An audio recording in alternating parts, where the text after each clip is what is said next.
Welcome to the St. Louis Art Museum's Art Speaks program. My name is Jessica Kennedy and I'm the educator for adult learning at the museum. Before we begin, please familiarize yourself with the Q&A section located on your screen. Feel free to enter your questions at any time during the program and we will choose a few to answer at the end. Also, there is live auto transcription available for this program. Please click the CC icon to activate or deactivate the subtitles. For today's Earth Day inspired talk, American Artists' Fascination with Nature, 1830 to 1870, we are joined by Amy Torbert, the Andrew W. Mellon Foundation Assistant Curator of American Art. Thanks so much for being here today, Amy. Thank you, Jessica. And thanks to all of you out there for joining us too on Earth Day, as Jessica said, to take a virtual stroll through nature. Of course, let me get my PowerPoint going. There we go. Of course, if this were a normal year, we'd be taking a literal stroll around Gallery 336 at the Art Museum. But just because we can't yet gather in person doesn't mean that we shouldn't seize the opportunity to celebrate Earth Day and demonstrate support for environmental protections by looking back at artists' relationships to nature and to the environment. Now, I must add that one could study similar ideas across really all parts of SLAM's global collection, from ancient Chinese art to contemporary art and everything in between. But since I'm a curator of American art, I've chosen to focus on early to mid 19th century American paintings. And here is a selection of most of the works in the museum's collection that would qualify. In the 1830s, right around the 50th birthday of our country, landscape started to become the dominant genre in American painting and meshed with the founding myth of American identity and exceptionalism, the belief that unspoiled nature was uniquely granted to American culture. This period represented a time when landscape paintings were at the heart of contemporary American artistic practice and seen as progenitors of a refreshed artistic style that would allow American artists to compete on equal footing with their European counterparts. These scenes that we're looking at here were painted in St. Louis, Minnesota, Italy, Colorado, Massachusetts, and many more. And let me note as an aside that only one of the images you're seeing on the screen is by a woman artist. Top row, second in from the left, Helen Matilda Kingman. And I'm noting this because it's an oversight that we are working very actively to correct. So obviously, if we had all day, I would want to talk to you about each and every landscape pictured here. But since we don't worry, I've selected just simply 6 to share with you today. The ones in the red boxes, and here they are a little bit bigger. I chose this group because they represent the range of motivations that drove artists to paint the landscape in mid-19th century America. Broadly speaking, artists turned to landscape for a mix of environmental, religious, scientific, political, and of course, aesthetic reasons. Nature was understood in many ways during this period as a pre-industrial realm separated from the stresses of modern life, as a quasi-religious space filled with spiritual promise, and as a resource ripe for scientific exploration and also commercial development. With these ideas in mind, I'd like us to take a closer look at some of these familiar favorites from SLAM's collection. We'll focus today more closely on close looking than on artists' biographies, but I'd be very happy to talk more about the specific artists in the Q&A. So think about questions about who they are, what their experiences have been, and I'd love to talk more. So this focus on close looking, I realize, is somewhat ironic given the fact that we are all staring at a screen right now, rather than experiencing these works in the gallery face to face. But the medium of Zoom does offer one advantage. We can really zoom in and look in detail at tiny aspects that are admittedly hard to see while standing in the galleries. So we are going to take a brisk, bracing stroll through New York, Ecuador, Massachusetts, and Canada, lingering with each landscape just enough to learn its byways, but maybe not long enough to get lost in its woods. So let's tie up our hiking boots, pick up our walking sticks, and set off on our trail. First stop takes us to the place where the history of the American landscape typically begins, the Hudson River Valley and the artist Thomas Cole. Though never the leader of a formal school or academy, Cole spearheaded a movement among many New York artists to paint the mountainous regions north of New York City. Known loosely as the Hudson River School, these artists often traveled and sketched in the summer when the weather was good, and then returned each winter to their studios to compose oil paintings based on their earlier sketches. Slam's painting, Catskill Scenery, was probably painted somewhere around 1833 near Cole's favorite location, Catskill, New York, the red dot in the map, where he settled with his wife and family. I'd like to lead us on a tour through this painting so that we can begin to understand its surprisingly complex composition. Let's start in the lower left foreground, the area that appears closest to us. A small black and white dog bounds over a small rocky stream. The water, which you can see there picked out, I realize this detail is not the crispest, my apologies, but the water, there's a stream flowing here, those white brushstrokes. The water flows across this path, and beneath those logs that you see at the right of the detail. And I imagine that it trickles over the edge of the cliff that we're standing on and falls presumably in a small waterfall. The dog has run ahead of his owner, the man in a red vest and straw hat who rides a black horse. Looking at the steep drop behind this pair of rider and horse, one can imagine the horse's heavy breathing as he trots purposefully along, finally surmounting the crest of the hill after an arduous climb. Continuing along the path and entering the middle ground of the painting, we come upon a young man in a black hat and another red jacket, fishing from a bridge, who is greeted by a figure in white and gray. Following the fence line behind them, we spot another small dog, this time chasing after a farmer driving a laden cart. Farther ahead of him, the path rises to wrap around another mountain, and I hope you could just barely pick this out, kind of the top right of your screen. And a hiker in red trousers starts to tackle the incline. Deeper into the painting, we discover a scene of industry at domestic scale. A log house and outbuilding stand beside a mill with a water wheel, which has been built on a turbulent part of the river. The structures are connected by a raised walkway on which two figures stand and call down to a third, while another waits at the door of the house. Finally, cultivated fenced fields surmount the scene, in which both cattle and sheep graze near a small farmhouse. This is, in sum, a scene where humans and nature coexist in harmony, a landscape at once both wild and domesticated. And this is the message that Cole wants his painting to communicate. Humans and their modifications to the landscape are present at every turn, as we've seen. The buildings, of course, but also the wooden footbridge, the meandering path tucked into the hillsides, and carefully tended fields.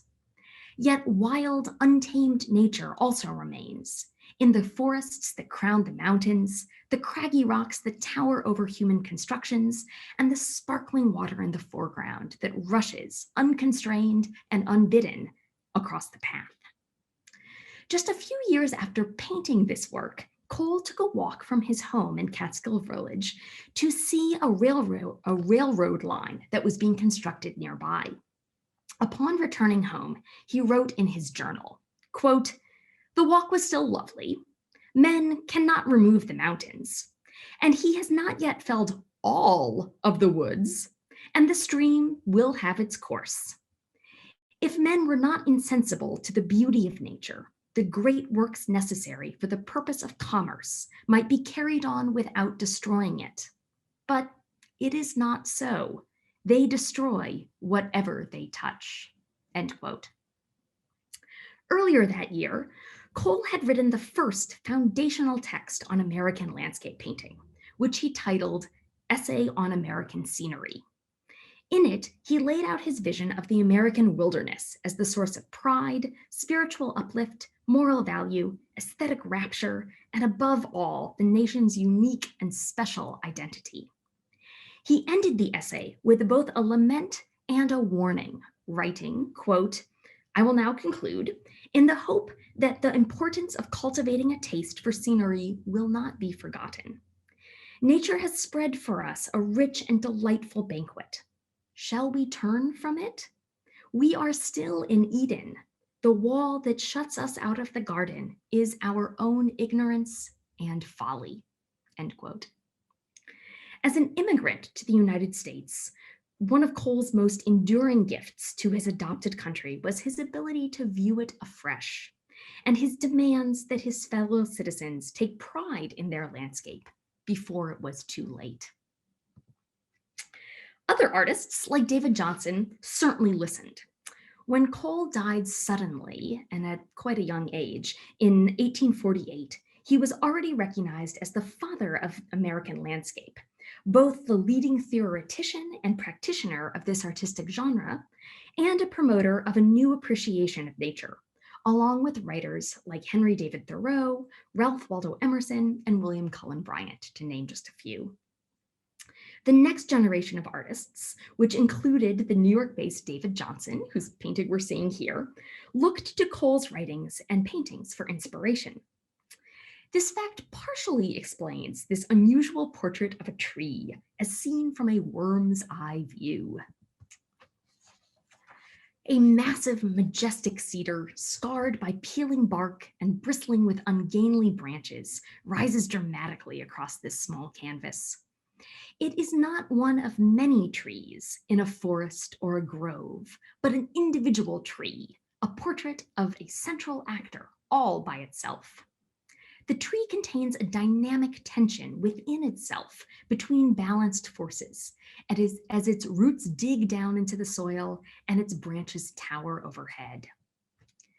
Thomas Cole had written in his essay a description that could very well apply to this painting, created 3 decades later. He wrote, quote, "Trees are like men, differing widely in character. In sheltered spots or under the influence of culture, they show few contrasting points. But in exposed situations, wild and uncultivated, battling with the elements and with one another for the possession of a morsel of soil, they exhibit grand originality."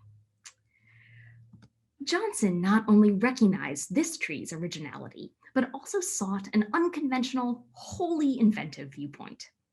This choice, though, stemmed not from Cole's artistic precedent, but also from another influential critic and artist, the Englishman John Ruskin. Ruskin urged his followers to seek truth by casting off conventions and through direct observation of nature, gained by working outdoors and not in the studio. For Johnson, the artist here, botanical and topographical accuracy was always of utmost importance. He described the process of making paintings, such as this one, in Ruskinian terms. Quote, "It is an outdoor study, painted entirely on the spot, and is, as far as I was able to make it so, a literal portrait of the place.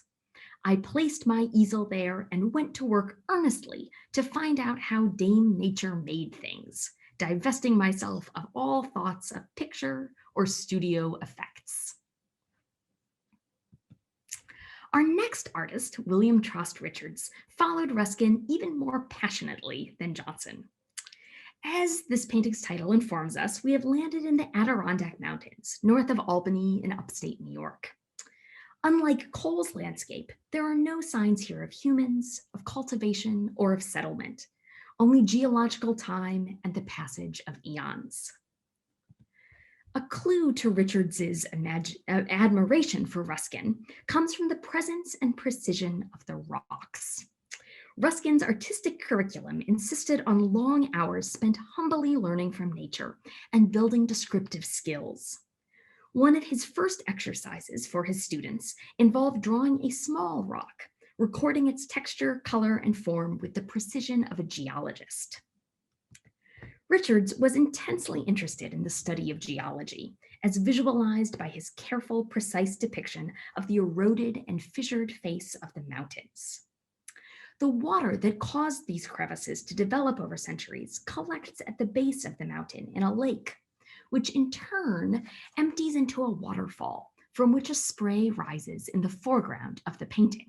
And it's that spray that I'm talking about is right under that rainbow. A few years before creating this painting, Richards wrote from Philadelphia to a friend studying at Harvard, quote, I have long been wishing to study geology in an elemental manner. Can you tell me of any thoroughly good book? I must make it part of my discipline for the winter, end quote. Richard's depictions here clearly passed muster, as this painting's first owner was none other than Joseph Leidy, a prominent scientist and geologist at the University of Pennsylvania. But Richards's painting is not just a scientific illustration. It is also a paradigm of national landscape narrative. And he was not subtle in his choice of symbols. The close proximity of an eagle and a rainbow, a national emblem and a biblical symbol, would have been understood as confirmation of divine purpose in this American wilderness. Richard's interest in geology and in scientific accuracy was shared by his contemporary Frederick Edwin Church. Church, however, went to much greater lengths and achieved much greater heights in its pursuit. And just as an aside, this is a benefit of Zoom. So this drawing hasn't been exhibited since 1998, though it has been in our collection for much longer. And if we were in the galleries, I couldn't have brought it down just for a gallery talk. So I am really excited to be able to share it with you this way. We are a long way from New York now. Instead, we've traveled to Ecuador. In 1857, Frederick Edwin Church made his second trip to South America to study the tropical landscape in meticulous detail. He followed the footsteps of the German naturalist Alexander von Humboldt, inspired by his concept of ecological interconnectedness. During his 2-month trip, Church sketched prolifically. In the early part of the 19th century, the queen of the sciences was geology, or the study of the Earth's physical structure and substance, its history, and the processes that act upon it. Geologists then had recently come to understand the world as having developed over millions of years. Their long view of history challenged the more traditional biblical account of a universe created in only 6 days. Painters and geologists shared a commitment to a careful observation of the natural world and were, quote, dedicated to illuminating the diversity and order of God's creation. Such sketches served as memory aids that Church translated into a massive composite landscape. But they also demonstrate the artist's prioritization of scientific realism over all else. As a critic described about a decade later, Church, quote, goes to nature, not so much with the tenderness of a lover or the awe of a worshiper, as with the determination, the intelligence, the patient intrepidity of a student. He is keenly on the watch for facts and resolute in their transfer to art. And transfer he did. The resulting painting was, of course, the monumental Heart of the Andes, arguably the most famous painting in 19th century America. It was exhibited first in New York City and then traveled to Britain and 7 other American cities on a tour lasting 2 years. In 1860, the painting traveled to St. Louis, where it was viewed by none other than Mark Twain. He rhapsodized, quote, I have seen it several times, but it is always a new picture, totally new. You seem to see nothing the second time, which you saw the first. You will never get tired of looking at the picture. It remains with you still and always. While Church traveled south for scientific study and inspiration in the years just prior to the Civil War, others traveled to seek solace in the landscape. The artist Alfred Thompson Britcher traveled in New Hampshire and to create paintings like this one, which he imbued with a sense of hope and renewal. A stand of trees and open field are dramatically silhouetted against a vibrant sunset of orange, yellow, and purple. Two women, barely visible in the foreground shadows, have stepped off the rutted road that cuts diagonally across the composition in order to make a small fire. This scene communicates poetic and symbolic meanings rather than specific landscape details. During the years of the Civil War, Britcher spent most summers and early falls in New Hampshire sketching the surrounding mountains. Probably painted in autumn 1865, following both the surrender of the Confederate Army and President Lincoln's assassination, Britcher's vivid representation of the end of day provided visual affirmation of the profound trauma Americans had endured. Our final painting by Robert Selden Duncanson offers a similar reflection. Duncanson was the first African-American painter to achieve an international reputation. He painted this peaceful pastoral scene in Cincinnati in 1870, after the Civil War had ended. As its title informs us, however, we are no longer in the United States. Instead, we have arrived in Canada, on the banks of the St. Anne River between Quebec City and Montreal. Pervasive golden light reflected in the smooth surface of the river establishes the tranquil mood of this landscape. At the left of the painting, a figure deep in the shadows drives a small herd of cattle towards the river. They wade in the shallow water and pause, sipping the water, but undisturbed by the fishermen on the opposite bank. One casts a long rod while the other bends down, perhaps to retrieve a catch. Deep in the background, more cattle graze in fields as clouds billow across purple mountains. In the 1860s, Duncanson spent much time in Canada, motivated primarily by the Civil War. Like most Northerners, he initially believed that a Union victory would be swift and that war would be brief. Yet, by 1863, it had dragged on for 2 years. Pressured by the uncertainty of the war against slavery, and driven by his ambition to tour his paintings through Europe, Duncanson began planning a trip to England in 1863, where he was considering moving permanently. He first crossed the border into Canada, though planned to remain there only briefly in order to avoid the necessity of filing for a diplomatic passport, which was required of all free persons of color to leave the United States. Instead, he stayed in Canada for a full 2 years, becoming an integral part of Montreal's art community. During this period, he painted many landscapes, including a view of a similar location on the left, so both on the St. Anne's River. 5 years later, he returned to the same subject after a successful tour of England and Scotland, and his eventual return to Cincinnati following the end of the war. The differences between these two paintings are striking, reflecting both experiences on his travels as well as a change in mood. The earlier painting on the left presents a turbulent, busy scene with a strongly receding diagonal and a framed view hemmed in by colorful trees on each side. In contrast, Slam's painting has an expansive compositional structure, which opens out horizontally and gently rolls into the luminous distance. Light is a unifying element and bathes the landscape with emotion, specifically with hope for a tranquil, harmonious future. Indeed, hope seems like a perfect note on which to end. It is an emotion shared by the artists of all of these landscapes. In their hopes for fame and artistic success, yes, but also hope for a greater scientific and spiritual understanding, hope for peace, hope for equality, and most of all, on this day devoted to the earth, hope for ever-increasing dedication to its care, preservation, and protection. Thank you, And I'd love to open it up for questions. Thank you, Amy. That was fabulous.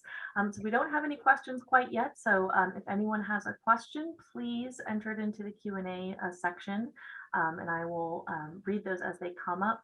In the meantime, Amy, I guess, what was the market for landscapes in America at this time?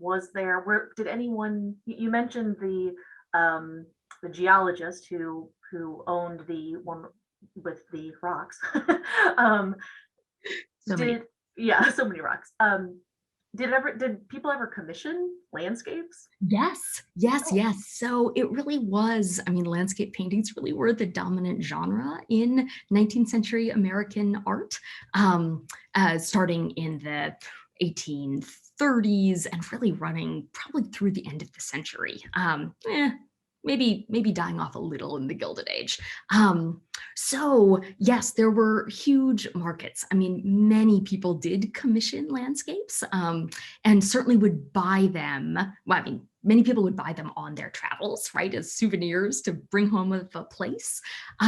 Many others commissioned them. So Thomas Cole, especially, is known for a series of commissions he did of house portraits, basically, of for homeowners in upstate New York and Connecticut, really kind of claiming the landscape of their own.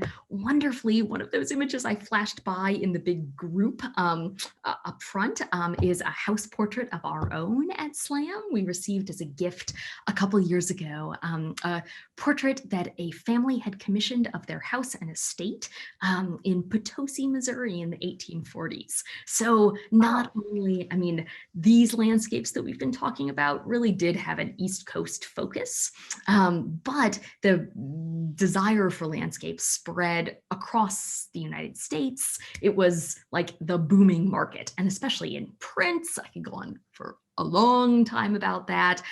Britcher's painting of the Twilight, I'm pretty sure was connected to a print commission from a chromolithographer in Boston who wanted to make a lot of money translating Britcher's prints into paintings into more affordable prints for a larger market. Yes. Yeah. Wow. Great. Okay. So we have some questions. Can you discuss some of the principles of composition for a few of these paintings? Absolutely. That is a wonderful question. Well, it'll probably make us seasick if I go all the way back to the beginning.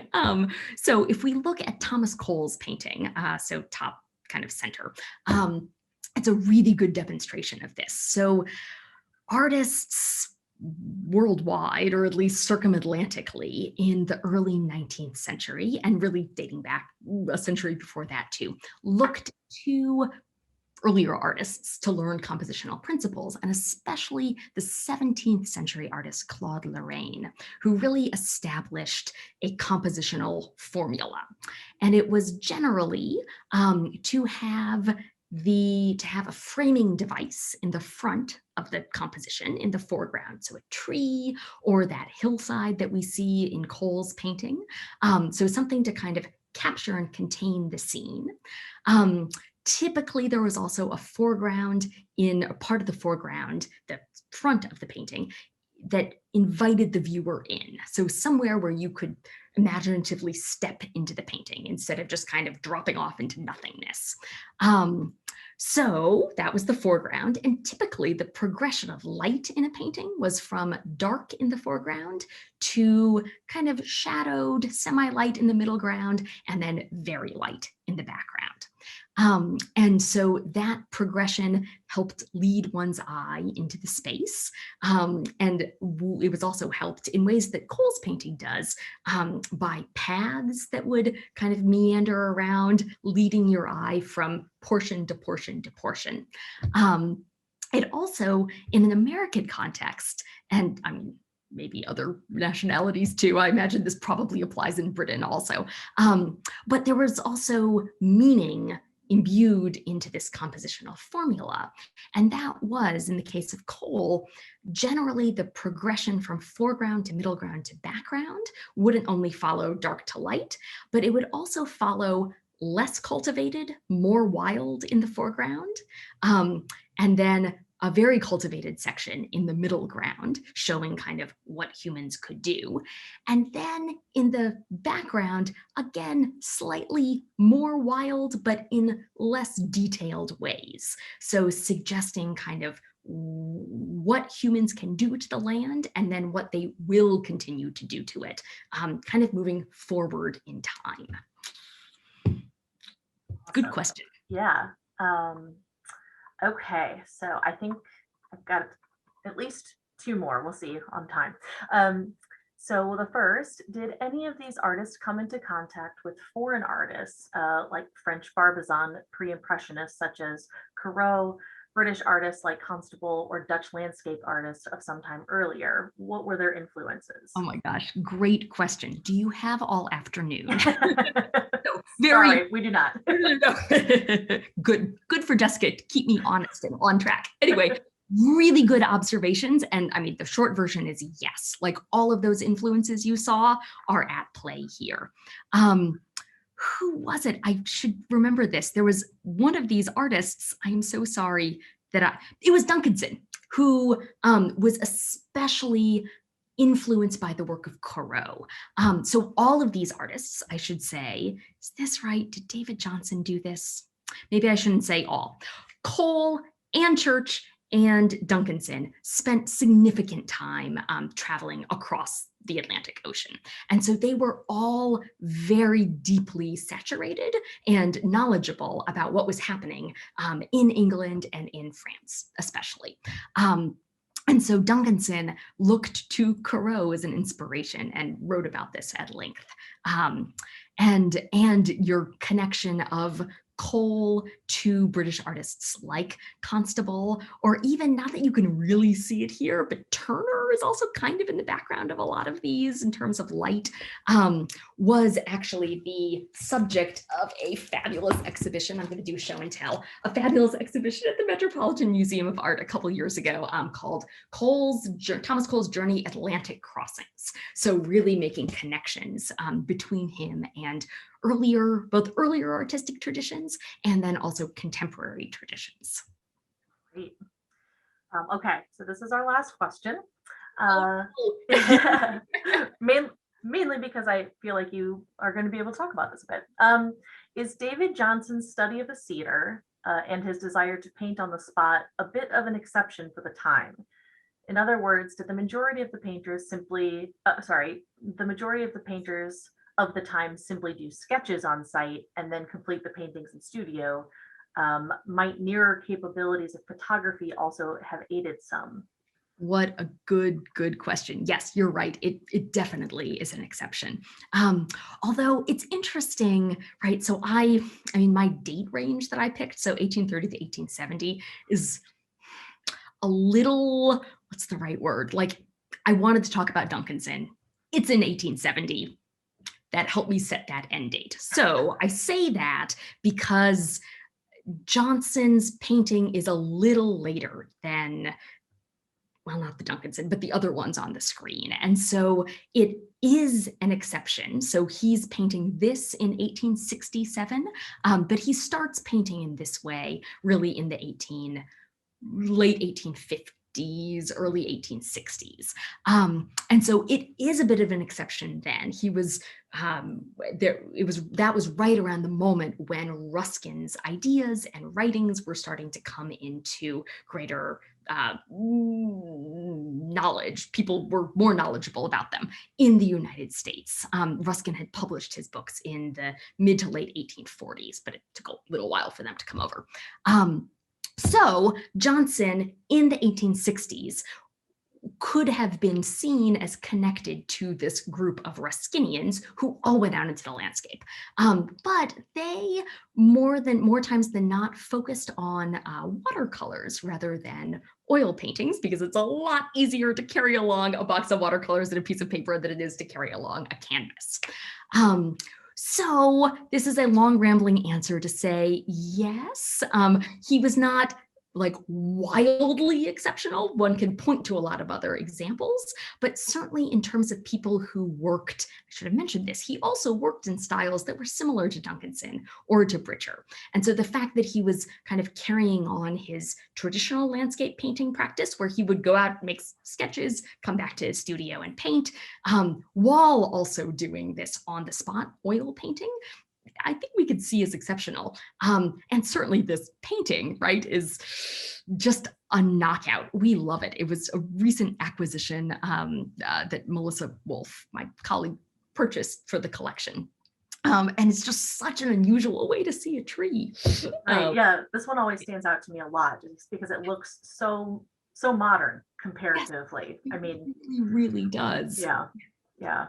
Well, thank you so much, Amy. This was fabulous. This was a great way to celebrate Earth Day. And thanks to everyone who joined us today. If you'd like, register to join me next week to hear curator Genevieve Cortinovis speak about the female artist Simha Viterbo, whose intricate Torah arc curtain is currently on view in the exhibition Signed in Silk, Introducing a Sacred Jewish Textile. Thank you all and have a wonderful day.